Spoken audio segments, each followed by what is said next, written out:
to the beef cattle, Angus beef cattle line at Tathra Place Free Range. I'm really excited to tell you guys about the way that we do run our cattle. It is very different.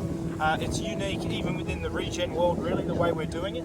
So we use our beautiful black Angus cows, which we purchased 4 years ago, and we run a blue Angus bull, in this case, over them. We've got a few different genetic mixes in the future that we want to play with, but at the moment we're really happy with this beautiful blue Angus bull over our black Angus cows. So we're on Tathra Place Free Range. We sell graze, we move our cows every single day, and they only get enough grass for 1 day. It's pretty obvious here. You can see here where they've been. So they talk about the rule of thirds. They eat a third, they crush a third, and they urinate and dung on a third. And that's a perfect combination. This here is what I consider a pretty good result.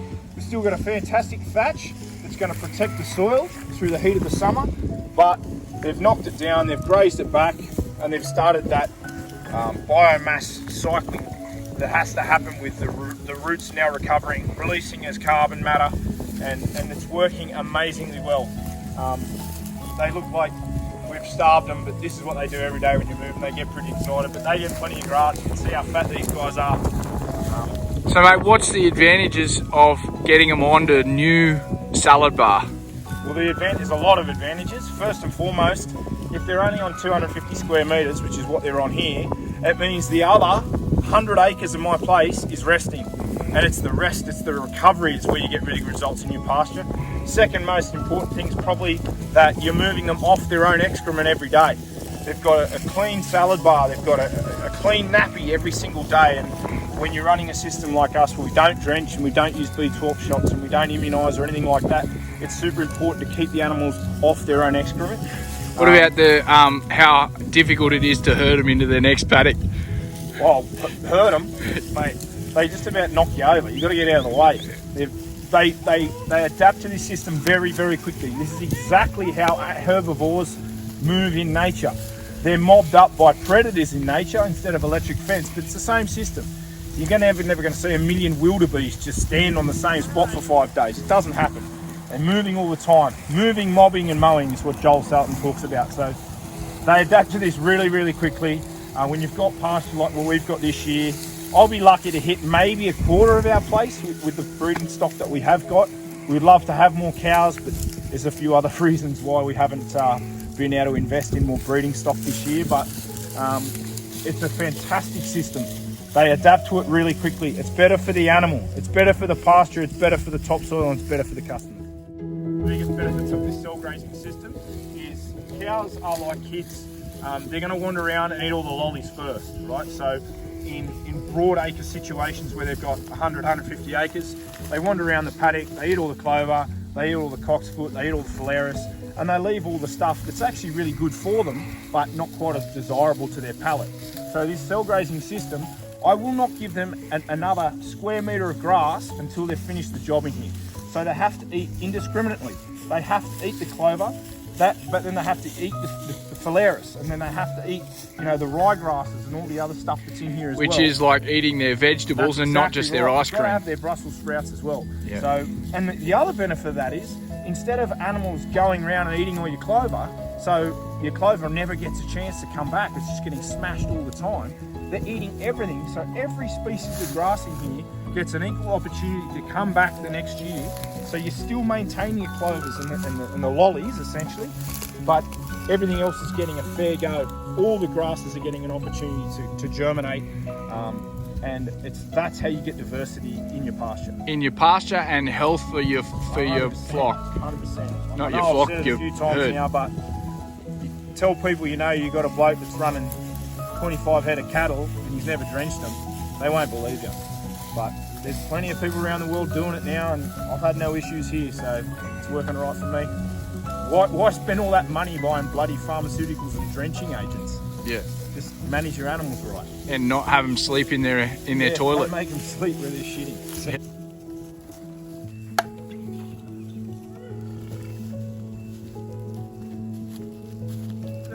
A braided electrical wire. It's got a stainless steel filament woven through it.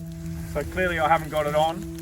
The best thing about cows is once you've got them trained, so we run about 7,000 volts through this for probably about the first 2 weeks they were out here. but I've got them bluffed now. I actually don't turn it on. So once you've got them trained to the fence, and if they've got plenty to eat, they've really got no reason to run out. They've got a little lane back here so they can get back to their beautiful fresh Wombian cave aquifer water, but otherwise they'll chill out here.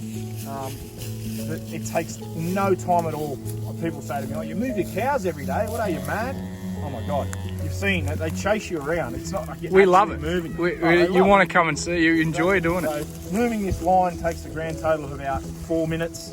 And then, to be honest, a responsible farmer should be having a really good look at his cattle every day anyway. So I want to be here, I want to watch what they're doing, I want to make sure no one's limping or got no issues anyway. So I've got to come and check them anyway. I always may as well move them every day, get all the amazing benefits from the cell grazing system in the time it would take me to probably just come and have a look at them every day anyway. So I love it. It's probably my favourite job. This is my job. I don't let the staff do this. This is very much relies on the grazier's eye.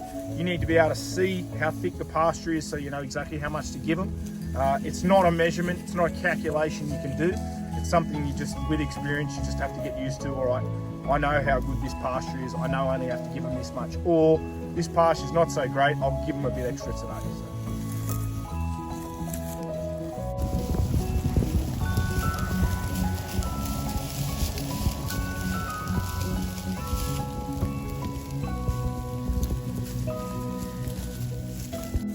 This is one of our little beautiful Blue Angus steers. Obviously bred on Tathra Place Free Range, part of the mob grazing system. But he's about 8 or 9 months old. He'd weigh about 180, 200, 220 kilos maybe. We like to process ours at about 350 kilos. It's a fantastic size for retail. Beautiful size. For example, the T-bone's a lovely size and the rump's a lovely size. It's just a very good size of cuts essentially. And how far away is he? He's not too far away. He probably needs another 3.5 months, especially on the feed we're on at the moment, especially with the season we're having. He won't take long and he'll be ready to go. And again, that animal's never had a drench or a B12 shot or an immunisation. Does it look like there's much wrong with you to him? Mate, he's a specimen. It can be done, can be done. Wait! He knows we're talking about him, I think. Two of our beautiful breeding cows here. So my cows are 4 years old and they've had 3 calves.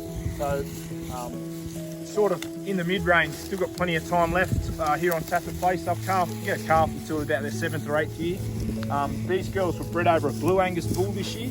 That's why I get these beautiful Blue Angus sort of coloured. They say blue, it's got Murray shape, grey genetics, so it's a little bit of grey in there, but I can see how they come up with the blue.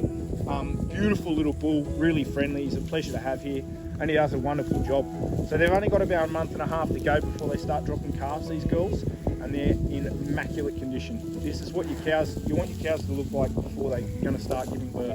All these younger ones have been weaned. They are backing with their mums, but they're not suckling. They've all been weaned. So they're all just grazing out on grass now. So gestation, how long? 9 months, same as a human. And when they come, what happens? See, well, we can see the rounding on her there. Yeah, with our cows, very experienced calvers, we don't have too many issues. I have got 2 heifers in here that will get bred this year, but they're not pregnant at the moment. So whenever heifers are giving birth, keep a pretty close eye on them, just in case, because they can have problems with their birthing. But these old experienced cows, my breeding stock, I've never had an issue with birthing them, especially the beautiful little Blue Angus bull we do put over him. He's only a little fella, so he only throws little calves anyway, so we don't have too many issues. So all these beautiful little girls with the orange ear tags, this is the way that I'm increasing my breeding stock. I'm maintaining my heifers. Because I don't have my own bulls, I don't have to worry about inbreeding. I can just lease a different genetic bull. So I can hang on to all my heifers, and that's how I'm going to increase my breeding stock. Tell me what a heifer is, Lukey. So a heifer's a female that's been unbred. So as soon as she has a calf, then she's a cow. But at the moment, she hasn't been bred, she's a heifer calf. So that's how we're increasing our numbers out here. The beef industry at the moment, the pricing is so ridiculous. You really can't afford to go out and buy cows, unfortunately. It's not really viable. So we're maintaining our own breeding stock, which is a benefit to us. We know that they are chemical free. We know the life that they've had. We know they've been part of this cell grazing system. We know how healthy they are. You go to the sale yard, you buy heifers at the sale yard, you really don't know what you're getting. You don't know what's been bred over them. They could have the world's biggest bull put over them and you're gonna have a heap of birthing problems. At least it's within our control here. and it's entirely up to me what decision I make as far as what breeding stock I want to put over our beautiful little heifers. But they won't be ready to breed till next year. And you could probably push that, but you want to look after the animal. 100%. You don't want to. Yeah, you don't want to. You want to give them the opportunity to actually turn into a good-sized cow before you start breeding them, and they put all that energy into producing a calf. You want to give them a chance to have a decent frame and get to a decent size before you get them pregnant. And I mean, you could, if you wanted to, go and increase your breeding flock by buying more animals. Yeah. But your intention is to wait and stage that so that you're controlling the welfare of the animal, and then also the produce in the end, right? Exactly. I mean, the only way to know exactly the life an animal's had really is if, I mean, every one of these was born here. I know exactly, I can tell you exactly what paddocks these things have been since the day they hit the ground. So that means a lot to us. Obviously, it's the message we're passing on to our customers, and they know, they've all been out here, they know what I'm doing, and they've seen these calves hit the ground, they've seen them grow up, and they'll be mummies end of next year. Just tell us how old she is again, mate. She'd be about 9 or 10 months. There's some small ones in here, he'd be 7 or 8 months. So there's a little bit of a stagger. You've got a 12-week period where you have your bull in, so they can be slightly different ages. So she's obviously quite round because she's pretty pregnant, but they're always fat, my cows anyway. But you can just see how shiny her coat is. Her eyes are really clear. I don't know if you can pick that up, Marky, but yeah, we've just had, with this, maintaining this cell grazing, it's just eliminated so many other headaches for me. I don't really give too much concern to their health. They're always looking immaculate, and they're happy all the time. They're always on, you know, 24, 36 inches of grass with the amazing season we've had. There's no better conditions to have ruminants, and you can see they're pigging out. They're pigging out. Look at you could eat off of her back. She's immaculate. Oh yeah, they're in really good nick. So they're obviously here eating beautiful perennial pastures. The idea of feeding a ruminant grain obviously makes my skin boil. What's a ruminant? Ruminant's a herbivore with multiple stomachs, and it has a process through its, well, in this case, 4 stomachs of recycling the biomass.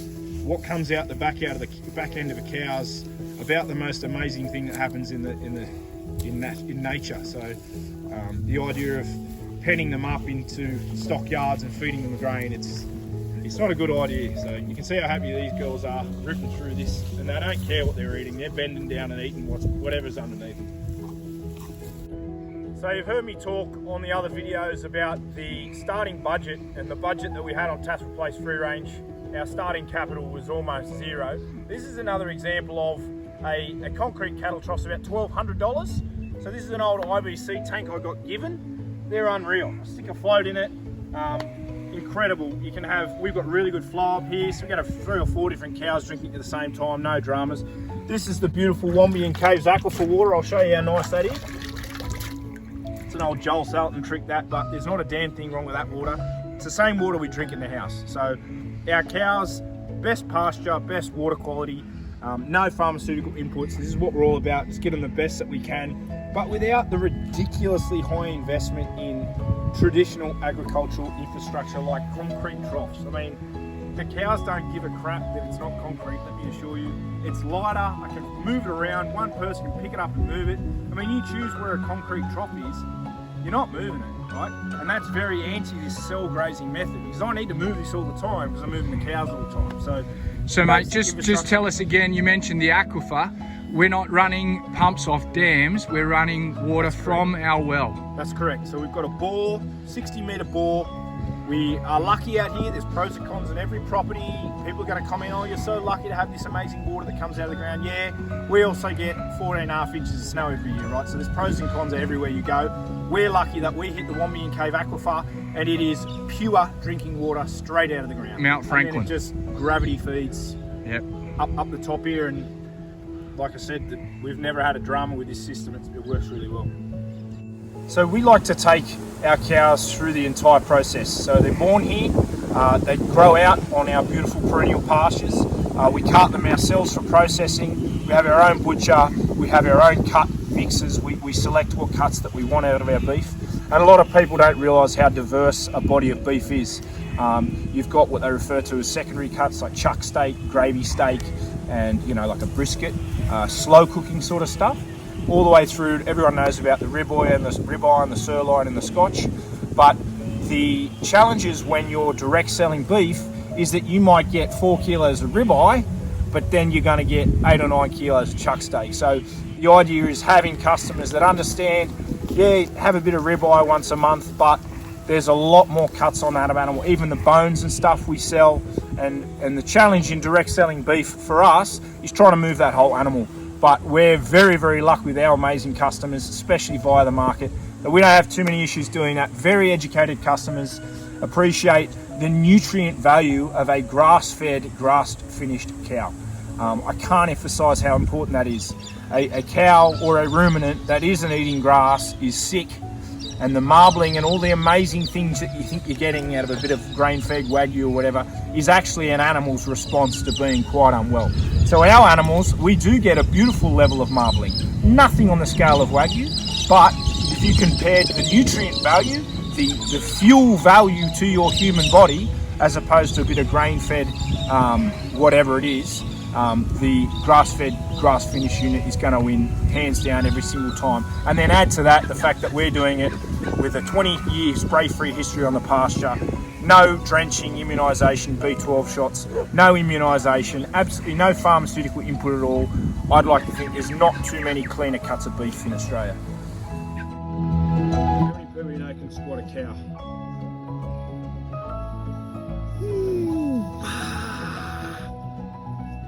Should hear a heart go. Hey guys, I hope you really enjoyed having a look at the way we do run our cattle. I hope you appreciate the extra work that goes into the daily moves and the cell grazing and the process of, like I explained, the thirds crushed, the thirds urinated on, and the thirds eaten. This is all a system which is sequestering carbon, rebuilding topsoil, building microorganisms and healing the earth, as well as beautiful nutritious food for our customers and our family, and really happy animals. So I hope you enjoy the look at our beef operation here on Tathra Place Free Range.